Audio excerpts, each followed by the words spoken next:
खूप interesting question आपण पाहणार आहोत. Which of the following see the recommended conditions for curtailment of flexural reinforcement for a beam. Flexural रेन्फोर्समेंटमध्ये curtailment जी केली जाते. What is curtailment? Curtailment means cut off bars. ते bars का कट ऑफ केले जाते? Cutting off bars after which they are not needed is called bar curtailment. जिथं आपल्याला त्या बारची किंवा रेन्फोर्समेंटची गरज नाही तिथं आपण तो बार कट करणार आहोत. Means reduce the area of tensile reinforcement where bending movement is minimum or a zero. Bending मुवमेंटनुसार आपण काय प्रोव्हाइड करतो? रेन्फोर्समेंट बीममध्ये रेन्फोर्समेंट हे प्रोव्हाइड करतो. कर्टलमेंटमुळं जो एरिया रिड्यूस होतो त्यामुळे आपल्या स्ट्रक्चरमध्ये इकॉनॉमी ही मेंटेन होते.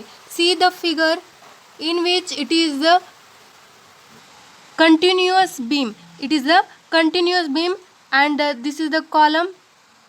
हे कॉलम्स आहेत आणि हे बीम प्रोव्हाइड केलेला आहे.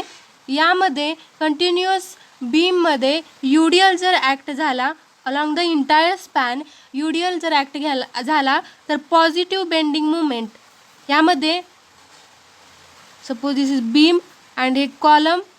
यामध्ये पॉझिटिव्ह बेंडिंग मुवमेंट सेंटरला ॲक्ट होते आणि नंतर इथून ही negative bending movement at a support create होते. This is positive bending movement आणि हे निगेटिव्ह बेंडिंग मुवमेंट ॲक्ट होतं. निगेटिव्ह बेंडिंग मुवमेंट इथे क्रिएट होते.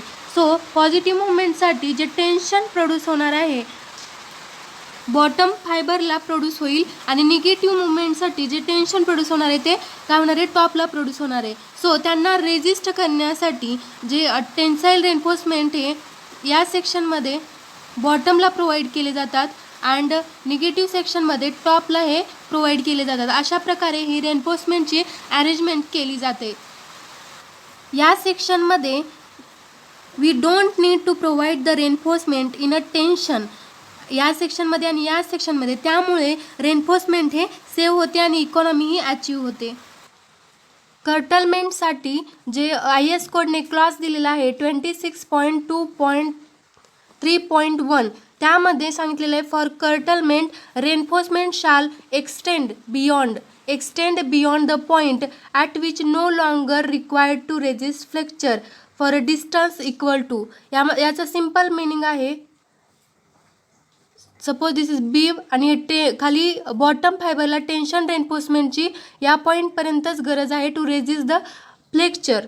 आणि या डिस्टन्सपासून आपण काय केलं? रेन्फोर्समेंट जर कट केला तर सडन डिस्कंटिन्युटीमुळे स्ट्रेस कॉन्सन्ट्रेशन इथं ऑकर होतं. त्यामुळे हे जो बार आहे तो एक्सटेंड केला जातो ॲट अ डिस्टन्स D और 12 times of bar diameter whichever is greater. या दोन्हीपेक्षा इफेक्टिव्ह डेप्थ आहे इफेक्टिव्ह डेप्थ और 12 five. This is the bar diameter whichever is greater. इतकं डिस्टन्स हे काय केलं जातं? एक्सटेंड केलं जातं. एक्सेप्ट ॲट सिम्पल सपोर्ट और end of cantilever. Simple support आणि एंड ऑफ कॅन्टिलिव्हरसाठी ही कंडिशन नाही आहे. कट ऑफ पॉईंटच्या नंतर काय केलं पाहिजे? बार एक्सटेंड केलं पाहिजे. The distance should greater than D और 12 फाय. तर ऑप्शन जो फर्स्ट आहे extension beyond the theoretical cut off point हे सॅटिस्फाय होतं. नेक्स्ट जो क्लॉज आहे थेरॉटिकल कट ऑफ पॉईंट म्हणजे त्या पॉईंटच्या पुढे आपल्याला रेन्फोर्समेंटची गरज राहणार नाही for a flexural stresses. Flexural reinforcement terminate करण्यासाठी या खाली 3 कंडिशन्स दिले आहेत. त्यापैकी एक कंडिशन ही सॅटिस्फाय व्हायला पाहिजे. फर्स्ट जी आहे shear at the cut of point does not exceed 2/3 that permitted. जिथं आपला पॉईंट कट ऑफ पॉईंट आहे इथं आपण रेन्फोर्समेंट कट करणार आहोत किंवा याच्या पुढे आपल्याला रेन्फोर्समेंटची गरज नाही. त्या ठिकाणी जो शिअर स्ट्रेस असणार आहे shear stress should not exceed 2/3 आणि जो शिअर स्ट्रेस सपोर्टला असणार आहे म्हणजे मॅक्झिमम शिअर स्ट्रेस असणार आहे त्या शिअर स्ट्रेसच्या 2/3 शुड नॉट एक्सीड. इथं शिअर फोर्स असला पाहिजे तेव्हा तिथे रेन्फोर्समेंट काय करायचं? टर्मिनेट करायचा. जर हा पॉईंट सॅटिस्फाय नाही झाला तर नेक्स्ट बघायचा. नेक्स्ट जो पॉईंट आहे यामध्ये सांगितलेलं आहे की एक्सेस स्टिरप्स प्रोव्हाइड करायचे. जे आपण स्टिरप्स प्रोव्हाइड करतो फ्लेक्झरल स्ट्रेंथ काय शिअर आणि टॉर्शनसाठी जे स्टिरप्स प्रोव्हाइड केलं त्याच्यापेक्षा जास्त ॲडिशनल जे स्टिरप्स आहेत ते प्रोव्हाइड करायचे. या पॉईंटपासून किती डिस्टन्स? 3/4 ऑफ इफेक्टिव्ह डेप्थ या डिस्टन्सवर काय करायचं? एक्स्ट्राचे स्टिरप्स हे प्रोव्हाइड करायचं. आणि या एक्सेस स्टिरपचा जो एरिया आहे, एक्सेस स्टिरपचा area should not less than 0.4 B into spacing of these excess stirrups divided by Fy, where B is the breadth of beam, S spacing and Fy is the characteristic strength of the reinforcement, and resulting spacing shall not exceed. आता spacing ह्याची जी provide केलेली जी stirrups आहेत त्याची spacing should not exceed D/8 beta B. Beta B is the ratio of area of bars cut off. Beta B is the ratio of area of a bar cut off. Cut off केलेले जे reinforcement आहे त्याचा area divided by total area of the bars at this section. Total area त्या section ज्या सेक्शनवर आपण cut off point आहे त्या पॉईंटवर जो टोटल रेन्फोर्समेंट आहे त्याचा टोटल एरिया घ्यायचा आहे. हा सेकंड पॉईंट झाला. थर्ड पॉईंटमध्ये for a bars 36 mm and smaller, 36 mmचा जो बार असेल किंवा त्याच्यापेक्षा जर लहान डायमीटर असेल तेव्हा हा जो कट ऑफ पॉईंट आहे इथे काय होतात? 5 बार असतील आणि नंतर जर 3 बार कंटिन्यूमध्ये असतील आणि हे 2 बार कट ऑफ केलेले असतील किंवा त्यांचं कटलमेंट केलेलं असेल तेव्हा हे कंटिन्यूमध्ये जे असलेले बार आहेत त्यांचा एरिया किती असायला पाहिजे? Double the area required for the flexure at the cut of. या कट ऑफ पॉईंटला जो एरिया आहे त्याचा ट्वाईस असायला पाहिजे.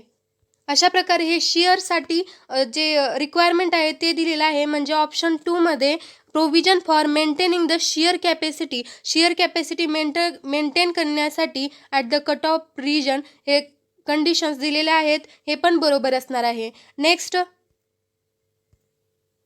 Positive movement reinforcement. जेव्हा सॅगिंग बेंडिंग मुवमेंट होते तेव्हा पॉझिटिव्ह बेंडिंग मुवमेंट क्रिएट होते आणि टेन्शन कुठं असणार आहे? बॉटमला, बीमच्या बॉटमला असणार आहे.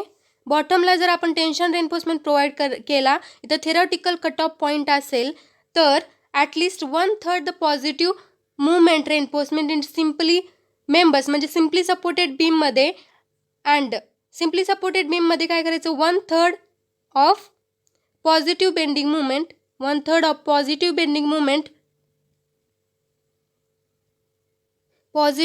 मुवमेंट रेन्फोर्समेंट हे एक्सटेंड करायचं आहे. Suppose this is the support आहे आणि या सपोर्टच्या फेसपासून LD/3 डिस्टन्सपर्यंत सिम्पली सपोर्टेडसाठी 1/3 पॉझिटिव्ह बेंडिंग मुवमेंट रेन्फोर्समेंट आणि कंटिन्युअससाठी 1/4 पॉझिटिव्ह बेंडिंग मुवमेंट रेन्फोर्समेंट हे एक्सटेंड करायचं आहे. डिस्टन्स आहे LD/3. काय? LD/3 डिस्टन्सपासून from the face of the support हे एक्सटेंड करायचं आहे. हा झाला पहिला पॉईंट. जर तो फ्लेक्झरल मेंबर हा प्रायमरी लॅटरल लोडचा एक सिस्टीम आहे म्हणजेच विंड लोड आणि अर्थक्वेक लोड असेल तर या फर्स्ट कंडिशननुसार प्रोव्हाइड करायचा आहे आणि shall be anchored to develop its design stress in the tension at the face of the support. ते अँकर्ड केलं पाहिजे. हुक्स किंवा बेंड्स हे प्रोव्हाइड केले पाहिजेत for the lateral load resisting सिस्टीमसाठी. थर्ड जो पॉईंट आहे थर्ड पॉईंटमध्ये at the simply support and point of third पॉईंटमध्ये डेव्हलपमेंट लेंथचा क्रायटेरिया दिला आहे. Development length M1/V plus L0 असायला पाहिजे. L0 is the point of inflection. यामध्ये L0 is limited to effective depth or 12 whichever is greater and M1/V value is increased 30% increase होते जेव्हा ends of the reinforcement are confined असेल तर 30% increase होते आणि LD is equal to M1/V. M1 is the movement, V shear force plus L0. हे झाले positive bending मुवमेंटसाठी. तर जो ऑप्शन आहे third, provision for curtailment of reinforcement for positive मुवमेंटसाठी. आणि जो ऑप्शन फोर्थ आहे provision for curtailment of reinforcement for negative movement, त्यासाठी जे IS कोडने प्रोव्हिजन प्रोव्हाइड केलेले आहेत निगेटिव्ह मुवमेंटसाठी, at least 1/3 of the total reinforcement provided for a negative movement at the support.